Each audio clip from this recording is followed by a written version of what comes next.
اسناد دارم، سند دارم. یک بازی بود به خاطر لوت و پیسه و کشیدن لوت بود، دیگه چیز نبود، حرام بود. پیسه حرام گرفتن، پیسه که حرام بود در جیبای خود، حتی در بغلای جیب خود نشان میدادن. در خطای اول که میمدن او هم مجبوری میمدن.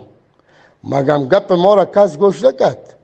ما با کلش گفتم که اینجا مشکل است، اینجا مشکل است، اینجا مشکل است. در اون مقامت اینی گپ بود. مگم این بازی سری ملت. ما از گوش موسفیدای پنشیر هم کشیده بودم، از گوش عالمایش هم کشیده بودم، از گوش جوانایش هم، که برادر پنشیر بازی است، خط وجود ندارد. فقط یک بازی بود، یک بازی که همیشه در کابل در 10 سال 12 سال تجده قدرت بود. میوریت در دست ما بیا، میوریت در دست ما بیا، میوریت در دست ما بیا. فقط دیگرها کشته شود، دیگرها اسیر شود، دیگرها دیگه هر گپ در سرشون بولیم، باز ما یک کتاز میدان شدیم. تو هم به ما معلوم هستی، من به تو معلوم هستم، ملت هم تو را هم بجداشم برم.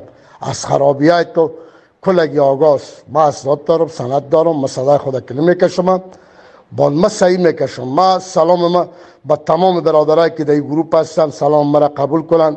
شخصیت های با عزت و با افتخار هستند. مگم یک تعداد مردم های خودفروخته بی عزت و بی آبرو فقط پیسه بده در فیسبوک شخصیت کشی کو.